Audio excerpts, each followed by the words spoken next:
오늘도 하나님의 은혜가 여러분과 함께하기를 축복합니다. 오늘은 하나님의 성품 시리즈 네 번째 시간이 되겠습니다. 하나님은 온유하시다, 이러한 제목으로 말씀을 함께 나누고자 합니다.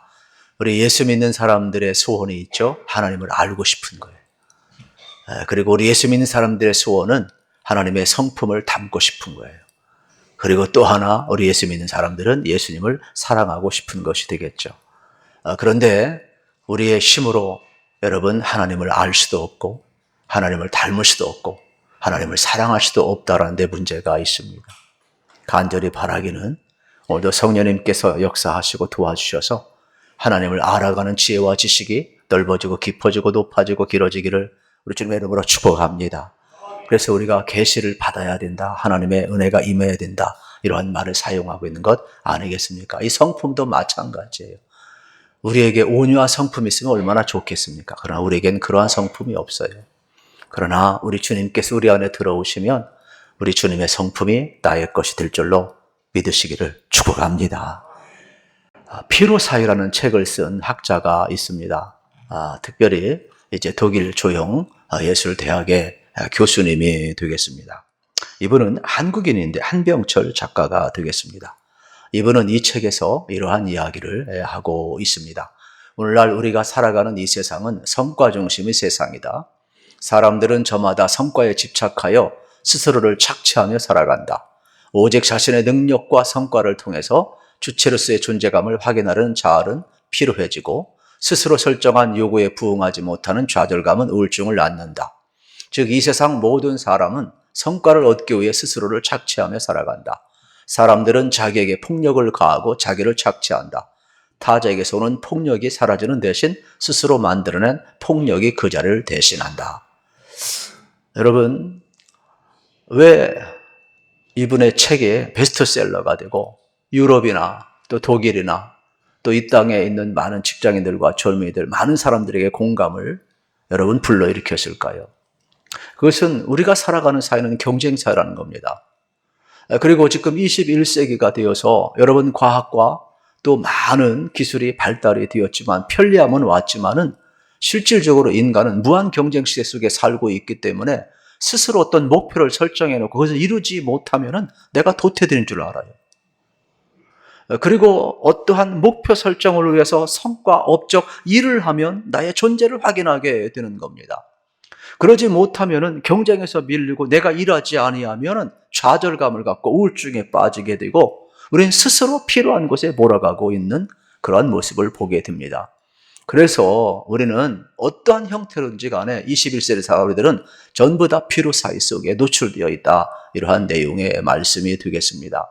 오늘 여러분의 삶의 자리에 우리 주님께서 여러분 놀라운 초청의 말씀을 주시고 있지요.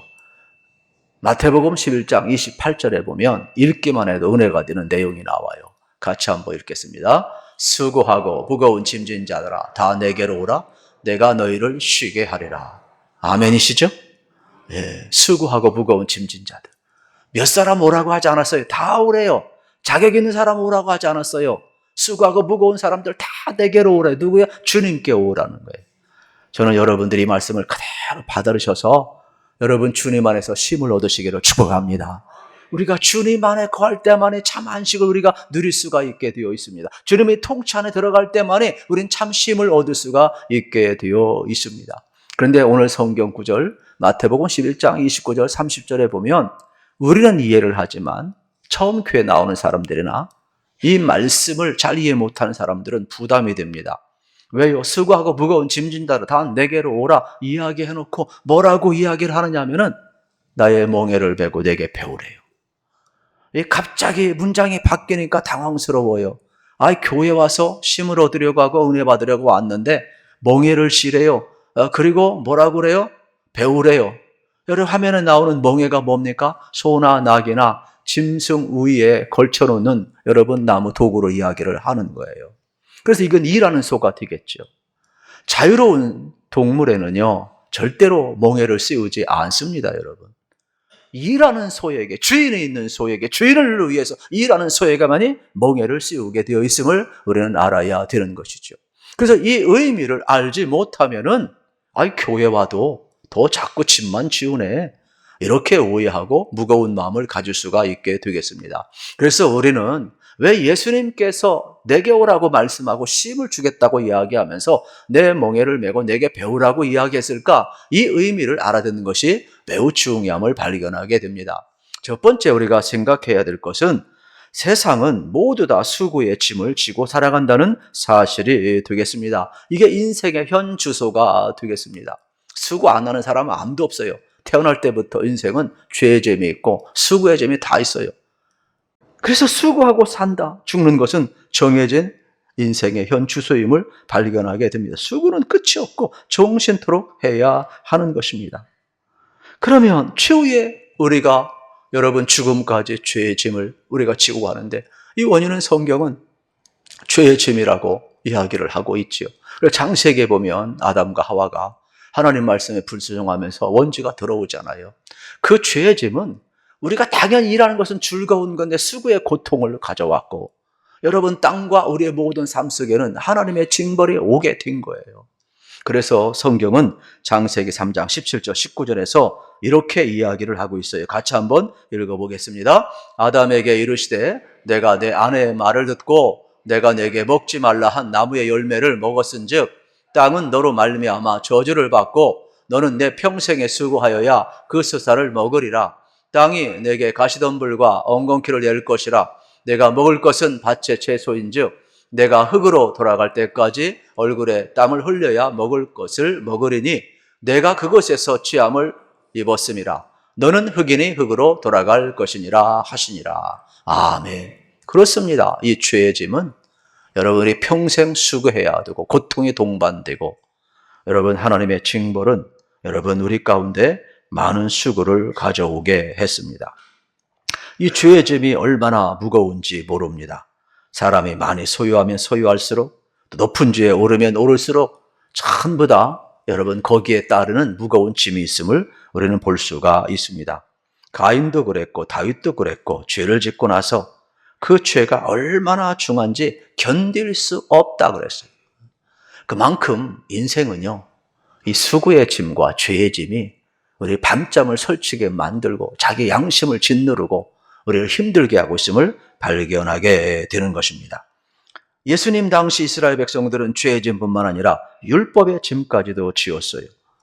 여러분, 하나님의 뜻대로 살면 얼마나 좋습니까? 그러나 지키지 못하는 율법의 짐을 지우면서 스스로 그들은 어떻게 했어요? 랍비들도 바리새인도 서기관도 지키지도 못하면서 전부 다 무거운 짐을 계속 올려놓는 거예요. 그러니까 죄의 짐과 율법의 짐이 그들을 얼마나 억눌렸는지 몰라요. 신앙생활하면서 자유가 있어야 되는데 기쁨이 없어요. 자유가 없어요. 맨날 힘든 거예요. 그러면은 유대인만 그렇습니까? 이방인도 마찬가지죠. 이방인도 양심법이 있잖아요. 그러니까 양심이 괴로운 거예요. 그래서 얼마나 그를 짓누르고 있는지 몰라요.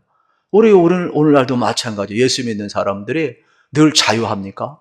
다른 사람에게 본이 되지 못하면 스스로 우리는 자책을 해요. 무기력감에 빠져요. 내가 본이 되어야 되는데 내가 참 실수하고 본이 되지 못해서 하나님께 영광을 돌리지 못했다는 죄책감이 누구에게나 오늘날 다 있음을 우리는 이제 발견하게 되는 것입니다. 그래서 사도 바울은 율법에 대한 결론을 로마서 3장 20절에서 이렇게 이야기합니다. 그러므로 율법의 행위는 그 앞에 의롭다함을 얻을 육체가 없나니 율법으로는 죄를 깨닫게 깨달음이니라 이렇게 말씀하고 있습니다. 그러니까 신앙생활을 계속하면 계속할수록 여러분 어떻습니까? 문제가 해결되는 것이 아니라 자꾸 이 짐이 쌓이는 것을 우리는 동시에 발견하게 됩니다. 그래서 예수님께서 한마디로 이야기합니다. 내가 너희를 쉬게 해주리라. 주님이 초청장을 날리고 있어요. 사실 이 말은 아무나 못합니다. 여러분 나 자신도 내 짐을 책임 못 집니다.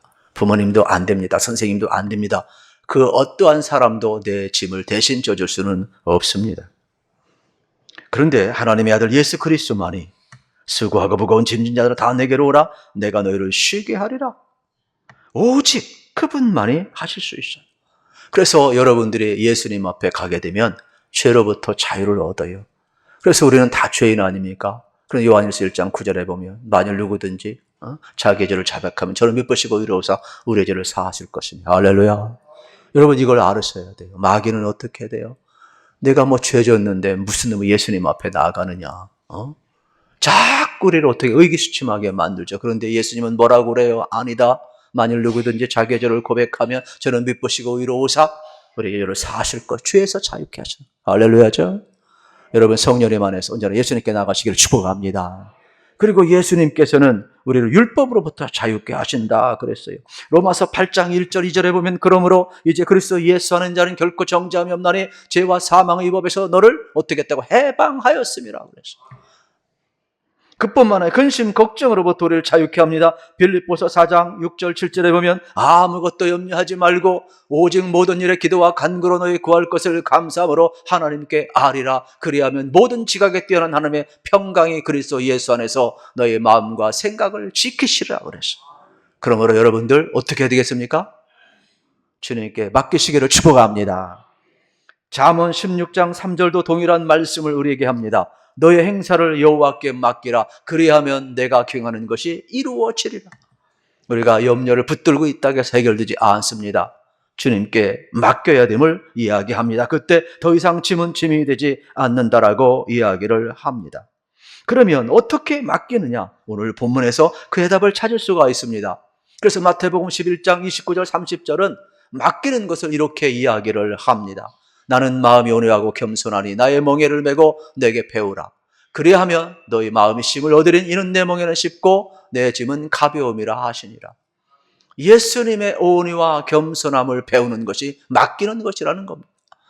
저는 오늘 여러분들이 예수님의 온유함과 겸손함, 이 동전의 앞면과 뒷면과 같은 건데 여러분 잘 배우셔서 여러분의 인생, 주님이 책임지는 인생으로 전환되시기를 우리 주님의 이름으로 축복합니다. 앞에서 멍에에 대해서 말씀을 드렸습니다마는 멍에는 주인이 있어야 돼요. 그래서 주인이 없는 자유로운 동물들은 멍에를 씌우지 않습니다. 일을 하거나 밭을 갈거나 주인을 위해서 일하는 소나 낙이나 여러분 이러한 것들에 멍에를 씌우는 것을 보게 되는 것이죠. 그래서 반드시 주인과 함께 가고 있음을 우리는 발견을 하게 되는 것입니다. 주인이 없이는 절대로 움직이지 않습니다.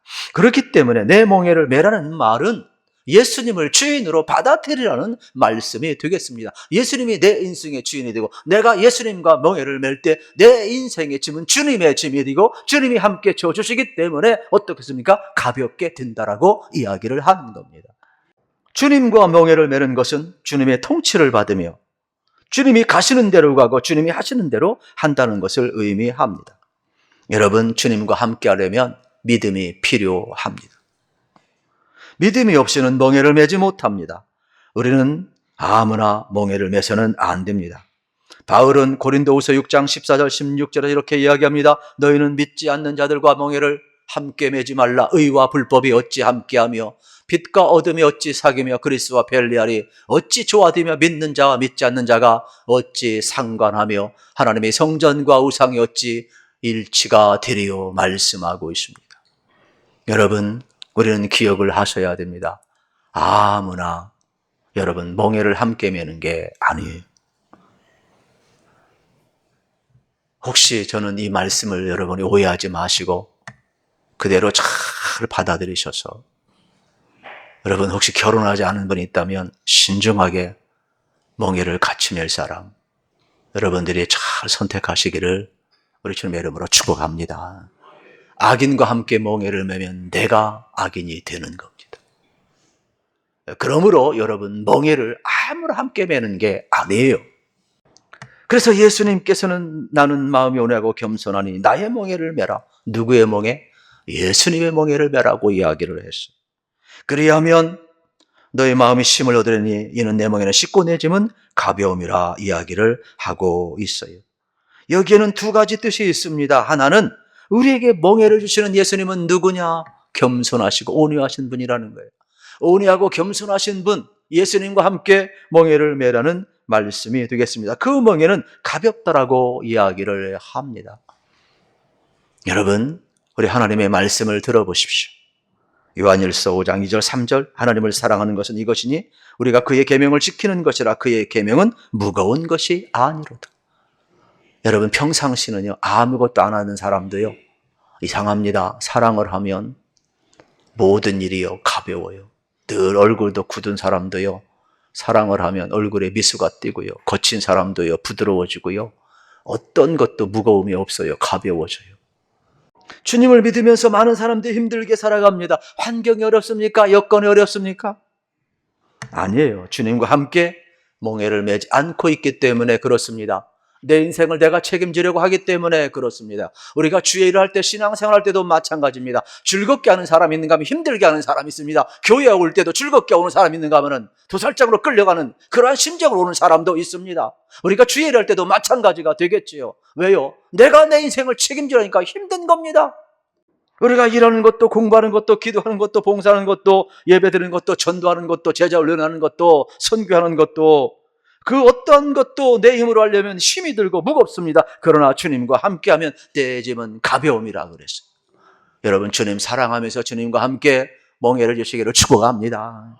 그러면 어떻다고요? 우리 주님을 배우게 되고, 여러분 주님의 온유와 겸손을 배우게 되면 그 짐은 가볍다고 이야기를 합니다. 그래서 우리는 먼저 주님으로부터 배우고 배워야 할 멍에는 온유라는 것이 되겠습니다. 일반적으로 온유라는 것은 여러분 어떤 따뜻한 마음, 부드러운 마음을 이야기할 수가 있게 되겠죠. 그러나 성경이 말하는 온유는 이것을 뛰어넘습니다. 단순한 착한 심정에서 끝나지 않습니다. 태어날 때부터 따뜻하고 온화한 사람은 한 사람도 없습니다. 이 온유라는 단어를 가장 잘 설명하는 그림 언어가 있는데 그것은 바로 뭐냐? 야생마를 길들이는 것이 되겠습니다. 그래서 원어의 뜻에 보게 되면은 들판에서 내 마음대로 다니는 야생마를 여러분 어떻게 씁니까? 붙들어서 길들이는 것, 이것이 바로 온유라고 이야기를 합니다. 그래서 숙련된 마부가 야생마를 붙들어서 길들이는데 진정한 온유라는 것은 뭐냐? 막 훈련을 시키고 이 야생마를 어떻습니까? 훈련시킨 후에 막 거칠고 막 몰아가다가 가장 목마른 순간에 냇가에 풀어놓습니다. 그리고 나서 숙련된 마부가 물을 마시려는 순간 휘슬을 쫙 풉니다. 그리고 주인의 말에 통제되어서 물을 대지 않아요. 가장 목마른 순간에도 돌아올 수 있는 말에 명마고 준마라고 이야기합니다. 이때를 가리켜서 온유라고 이야기를 하는 겁니다. 통제된 힘, 절대된 힘, 본능대로 하지 아니하고 길들여진 그 순간을 가리켜서 온유라고 이야기를 하는 것입니다. 온유란 하나님께 온전히 붙들려 살아가는 모습이 되겠습니다. 죄인된 사람의 뜻은 비워지고 그 손에 이끌려서 그 길이 비록 고통과 환난과 억압과 낮아짐의 자리라고 할지라도 하나님의 길로 나아가는 것입니다. 나는 하나님이 이끄는 대로 가겠습니다. 이게 온유가 되겠죠. 나의 본능을 여러분 어떻습니까? 절제하고 주님이 통제 안에서 움직이는 능력이 온유가 되겠습니다. 온유는 힘이 없으면은 온유할 수가 없습니다. 충분한 힘을 가졌지만은 절제를 하는 겁니다. 날카로운 칼을 가졌지만은 뽑아서 휘두르는 것이 아니라 칼집에 넣을 수 있는 그 힘, 절제할 수 있는 그 힘, 그것이 온유라고 이야기를 하는 겁니다. 온유란 길들여진 야생마처럼 성령에 의해 조절되는 성품이 되겠습니다. 인간은 본래 온유하지 않습니다. 인간의 성품은 그 자체로 온유함이 생기지 않습니다. 우리가 온유한 성품을 가지려면 우리 안에 예수님이 들어와야 됩니다. 우리 안에 말씀이 들어와야 됩니다. 우리 안에 성령님이 들어오셔야 됩니다. 그때 여러분 주님이 통제 안에 붙들릴 때, 주님께 길들여지고 말씀에 깃들여지고 성령 앞에 깃들여질 때 여러분 이러한 성품이 나오게 되어 있다. 이러한 내용의 말씀이 되겠습니다. 우리 인간은 살아가면서 비난을 받았기 때문에 자존심이 많이 상해 있습니다. 모욕을 받고 찔림을 당했기 때문에 온유해질 수가 없습니다. 누가 뭐라고 하면 대꾸하고 싶습니다. 부딪히게 되어 있어요. 상처받은 자존심, 언제 터질지 모르는 화약고와 같은 세상에 우리가 살고 있어요. 그러니까 우리의 토양은 절대로 온유할 토양이 아닙니다. 진정한 온유는 하나님의 사랑을 깨달을 때, 예수님이 나를 얼마나 사랑하고 용서한 것을 받아들일 때, 내 속에 주님의 긍휼이 부어질 때, 내 속에 주님의 용서가 부어질 때, 여러분 그때 비로소 온유의 토양이 형성이 되게 되어 있습니다. 그렇기 때문에 우리는 기억을 해야 합니다. 내가 아무리 정당하다 할지라도 타인을 향하여서 주님의 긍휼의 마음이 내게 부어지지 아니하면 말하면 안 됩니다. 주님의 용서의 마음이 내게 부어지기 전까지 말하면 안 됩니다. 가장 건강한 자아, 여러분 자부심은 우리 안에 주님의 마음이 부어질 때 생기는 것임을 발견하게 되는 것입니다. 그러므로 여러분들이 하나님의 은혜 아래서 여러분들이 새롭게 인생을 출발하시고 여러분 안에 주님의 마음이 있음을 꼭 기억하시기를 우리 주님의 이름으로 축복합니다. 우리는 고백을 해야 합니다. 나는 하나님의 사랑받은 자녀다. 나는 나로서 하나님 앞에 사랑받은 자녀로 당당해야 합니다. 만약에 이 자부심과 여러분 이 긍지가 없다면 여러분 우리는 흔들릴 수밖에 없습니다. 온유의 정반대는 목이 곧은 백성입니다. 성경은 하나님의 말씀에 불순한 자들, 자기의로 충만한 바리새인들을 가리켜서 목이 곧은 백성이라고 이야기를 합니다. 사도행전 7장 5절을 같이 한번 읽어보겠습니다. 목이 곧고 마음과 귀에 할례를 받지 못한 사람들아, 너희도 너희 조상과 같이 항상 성령을 거스리는도다. 아멘. 누가 온유한 자입니까? 자기의 부족함을 알고 자기 생각, 행동을 주장하기보다 하나님의 말씀과 성령의 귀를 기울인 사람, 바로 겸손한 사람, 온유한 사람이 되겠습니다. 하나님 앞에 길들여지는 사람, 말씀 앞에 길들여지는 사람, 성령 앞에 길들여지는 사람, 나의 본능, 야생마의 본능을 꺾고 여러분 주님 앞에 길들여지고 주님이 통제 안에 들어간 사람을 온유한 사람이라고 이야기를 하는 것입니다. 그래서 온유와 겸손은 동전의 양면과 같습니다. 예수님께서 자신의 온유함과 겸손함을 빌립보서 2장 5절 8절에서 이렇게 이야기합니다. 너희 안에 이 마음을 품으라. 곧 그리스도 예수의 마음이니 그는 근본 하나님의 본체시나 하나님과 동동됨을 취할 것으로 여기지 아니하시고 오히려 자기를 비워 종의 형체를 가지사 사람들과 같이 드셨고 사람의 모양으로 나타나사 자기를 낮추시고 죽기까지 복종하셨으니 곧 십자가에 죽으십니다. 주님의 진정한 온유와 겸손의 정점은 십자가인 겁니다. 자기를 낮추시고 죽기까지 복종하시고, 이게 온유고 이게 겸손임을 여러분 알으셔야 되겠습니다. 내가 살아있는 것은 온유도 아니고 겸손도 아닙니다.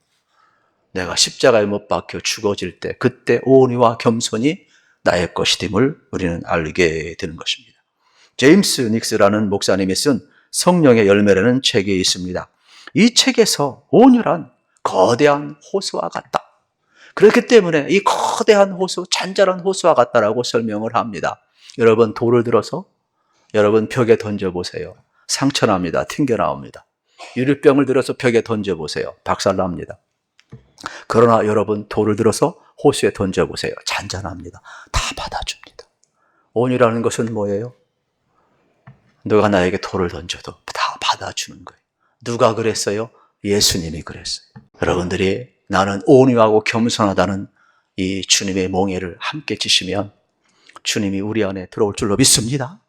그 사랑이 우리를 지배하게 될 때 온유가 나가게 될 것이고, 그리고 우리는 겸손히 나가게 될 때 우리 안에 여러분 어떤 대립이나 갈등 대신 화평과 평화가 임하게 될 것입니다.